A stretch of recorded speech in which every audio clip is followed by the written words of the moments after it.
Welcome back to Woke Nation. This is, I believe, episode 9. Okay.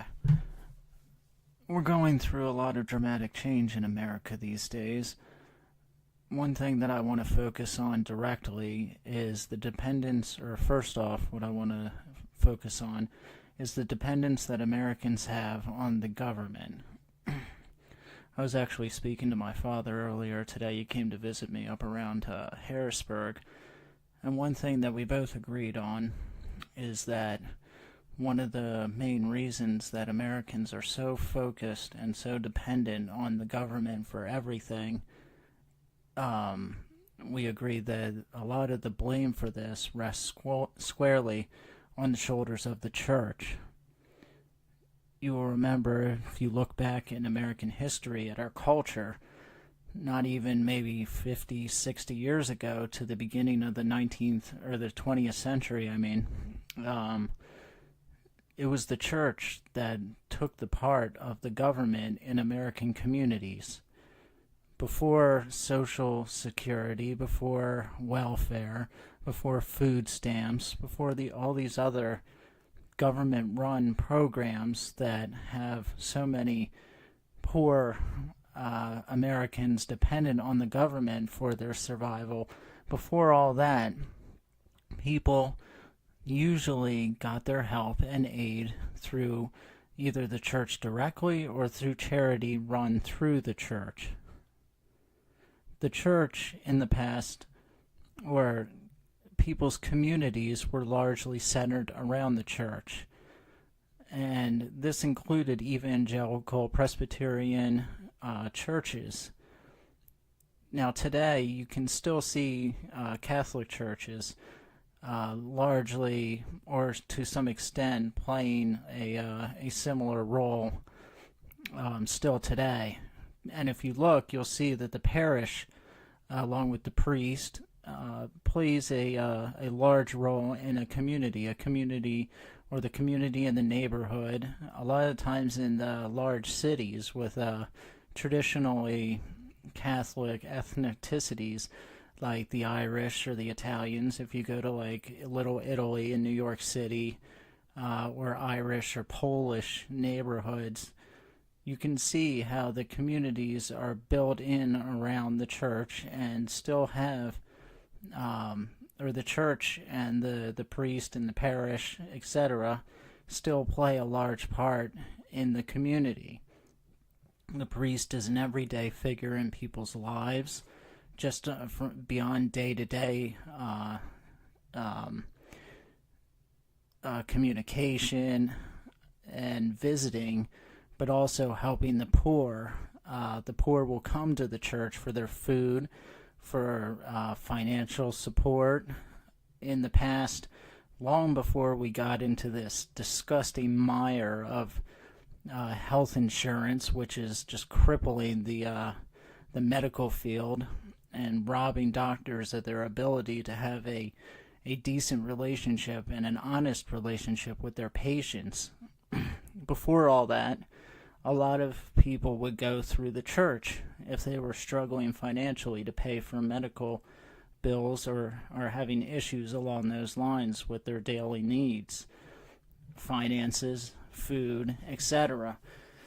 It was all run extensively through the church. And as the church has crumbled and retreated back out of American culture and slidden into place of pretty significant irrelevance, ironically, considering that the church's main thrust today is a desperate attempt to stay relevant, and yet the more they try to do that, the more irrelevant they become. The church is so desperate today to be popular and to be liked and to be relevant that they will do almost anything to achieve this. It is a desperate need for acceptance. They seem to think that if they take out the major tenets of the faith, that they will be accepted. If they do away with doctrines like the doctrine of hell, the doctrine of sin, the divinity of Christ, original sin, our fallen nature, all these things, they seem to think that if they just do away with them or water it down and don't talk about it as much, then they will be accepted in the culture and they will win more souls for Christ. So essentially they're willing to compromise the very basic tenets of the church and of the faith to bring people in. The only problem with this is that once they water down the message, once they get rid of those things that separate the church and Christians from the outside world, once you get rid of all that, then you've essentially made the church exactly like the world. And then what you see is exactly what is happening. People are not interested. People are interested in difference. People want to see something different in the church. There needs to be a difference between the church and the world. This is very obvious just from the Bible itself. A brief perusal of the scripture will tell you that. If there was one thing God detests from the beginning of scripture all the way to the final page in Revelation, it is a willingness to compromise the truth for popularity's sake. Jesus himself said that you cannot be for the world and for the Father at the same time. Other verses say that God will, if someone is lukewarm, because you are neither cold nor hot, I will spew you out of my mouth. So there is a very definite hatred that God has for those who are willing to compromise truth with the idea of being loved by man. Anyone who would rather be loved by the world rather than God will never see the kingdom of heaven, according to the Bible. And that's a very scary thought. There are other verses that have to do with the day of judgment, in which God will separate the sheep from the goats, one on the left, one on his right side. And there will be those on that day when he separates us, one from the other, the true believer from those who were Christian in name only. And those on the one side will say to him, Lord, we did all these things. We performed miracles. We went out and helped the poor. We did all these things in your name. And he will say to them, depart from me, you evildoers. I never knew you. I take it to mean that those are the people that went out into the world and were concerned mainly with popularity. We're concerned mainly with being accepted in a culture. We're concerned with relevance rather than truth. And that is where the church is at today, and that is why it is crumbling. That is why it is falling into irrelevance.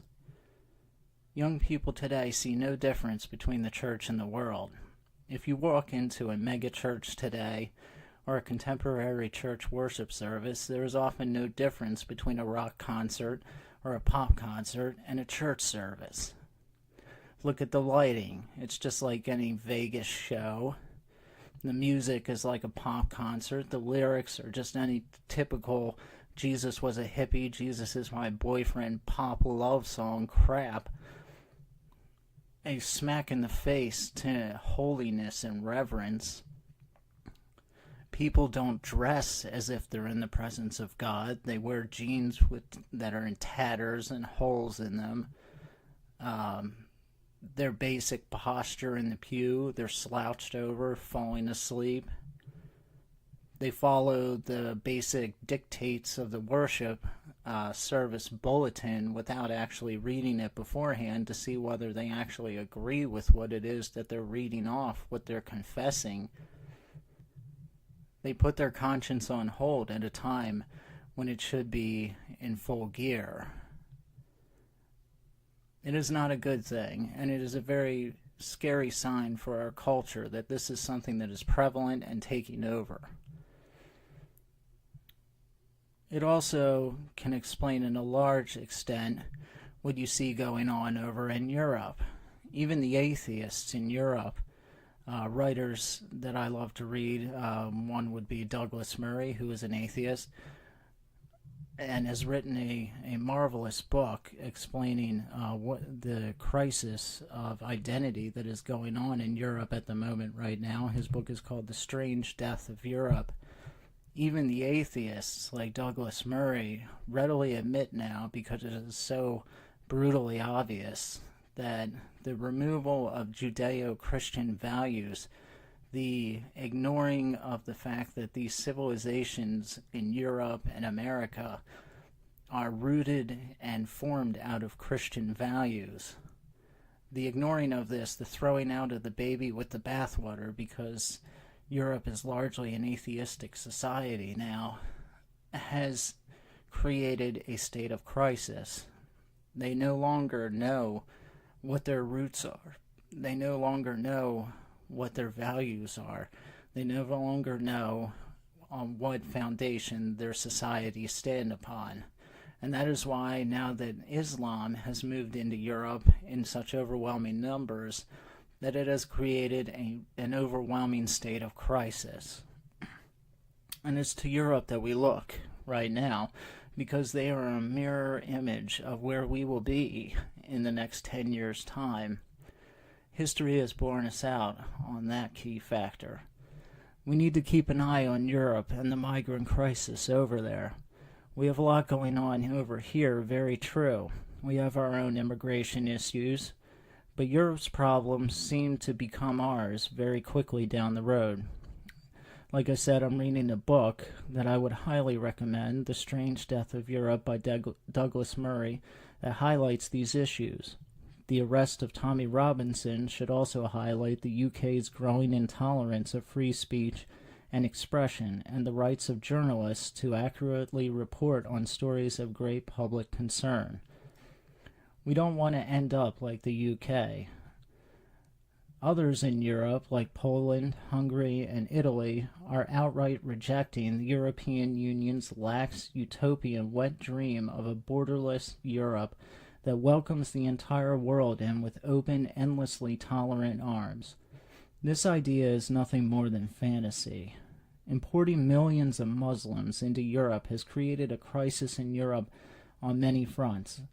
Not too many years ago, Angela Merkel was viewed as a rising, hopeful leader of the free world.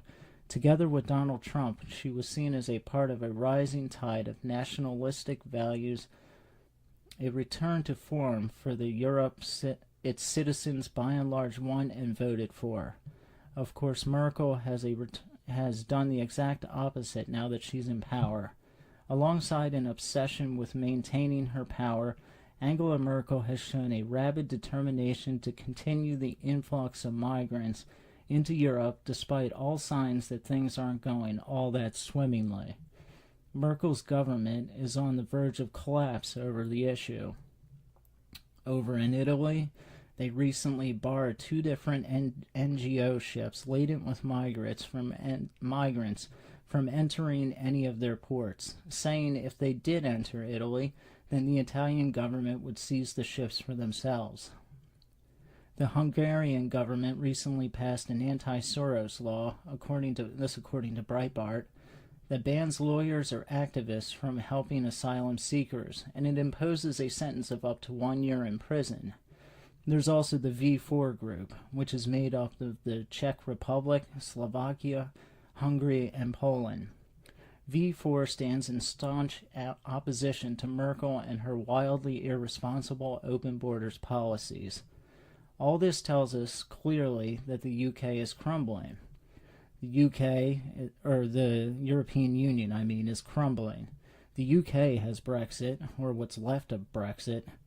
The House of Lords is working very hard to destroy that. They're going for a second referendum, I believe, which is just a slap in the face to the democratic process that got them Brexit in the first place.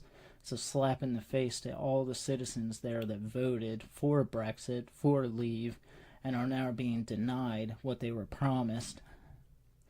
But Italy is possibly considering their own Italexit.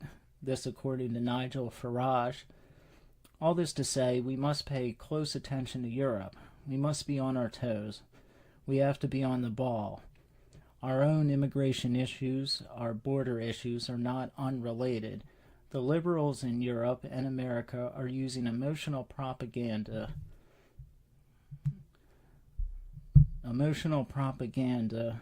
to push their policies. And they will do anything they can to do this. You just look and see the controversy that's going on now with the children being removed from their parents, separated from their parents at the borders, the southern border here in America. And the way the liberal left is using that to try to paint Trump and the right and anybody on the Republican side who favors the no tolerance, the zero tolerance immigration policies of the Trump presidency, tries to paint them as a Nazi regime or Nazi followers, Gestapo-esque freaks, saying that that ICE is a Nazi and an extension of a Nazi regime. They are a terrorist organization, all because they are following the law of the land. Now, the law may be corrupt, but I don't believe it is. The key factor that the left is purposely ignoring is that these are illegal immigrants coming into the country. They are blatantly ignoring our laws. They are purposely not coming in through the points of entry. They are not going through the proper channels as asylum seekers, lawful asylum seekers in America, and they are choosing to enter our country illegally. There is no pretty way to handle that situation, and it is a situation that they bring upon themselves. But the left is using these pictures, admittedly fake pictures, of children being separated from their parents. There's the infamous Time magazine portrait, front cover picture of a child, a young girl crying, and a towering Trump staring down at her as a mocking, cruel symbol of the heartless Trump regime, separating crying children from their asylum-seeking migrant parents. It is an absurd picture, and one that has been proven to be a hoax. The girl was not separated from her parents, as the media has found out, but that has not stopped Time magazine from keeping the picture. In America, we're seeing pictures of immigrant children separated from their illegal immigrant parents. The left is using pure emotion to try and manipulate Americans into thinking all immigration policies are cruel.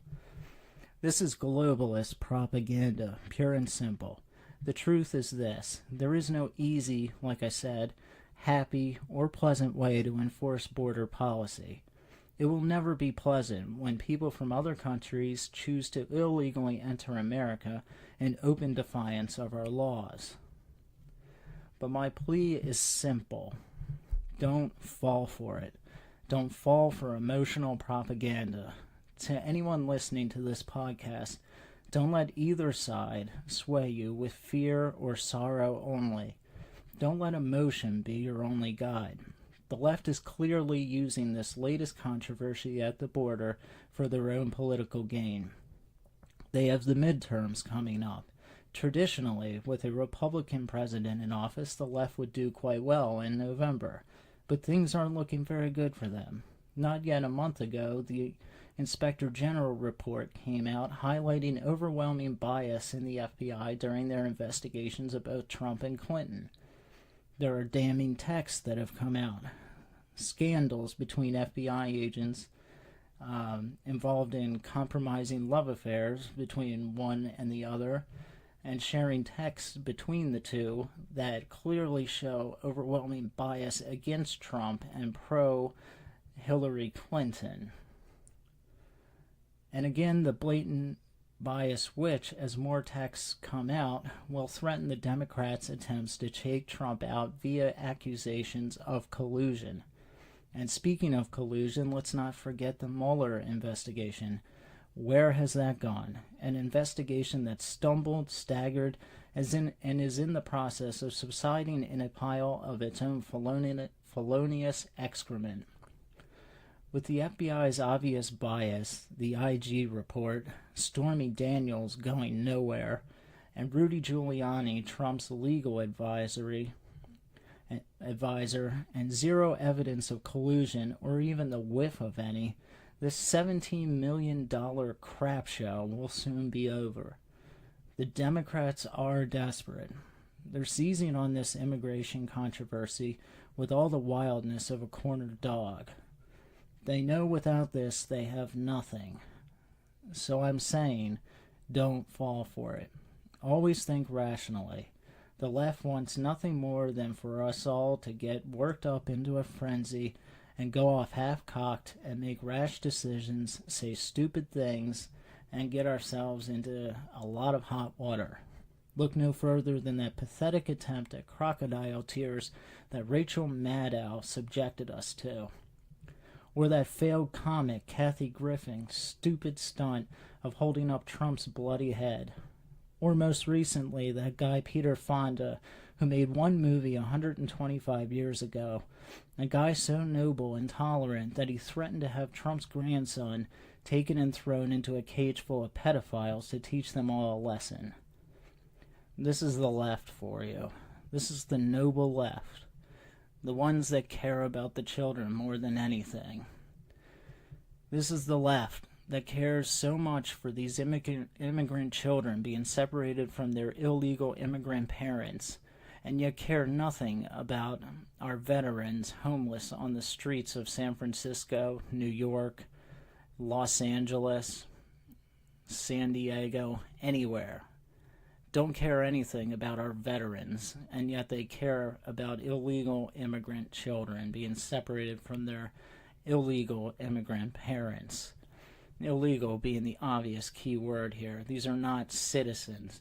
They care more about other countries' citizens than they do about their own. These are also the Democrats that overwhelmingly support the funding of Planned Parenthood, which is the Auschwitz of America, the largest killing factory in the history of our country. It is the final solution to their question of their unborn question, their unborn problem, the problem of a inconvenient pregnancy. Don't fall for the left's crap. Be above their emotional propaganda. Okay, that's our message from Woke Nation this weekend. This coming week, plans are still on for the expose on Planned Parenthood, which is America's Auschwitz. We will also be adding our first video onto the Woke Nation YouTube channel, hopefully tomorrow. Until next time, good night and God be with you.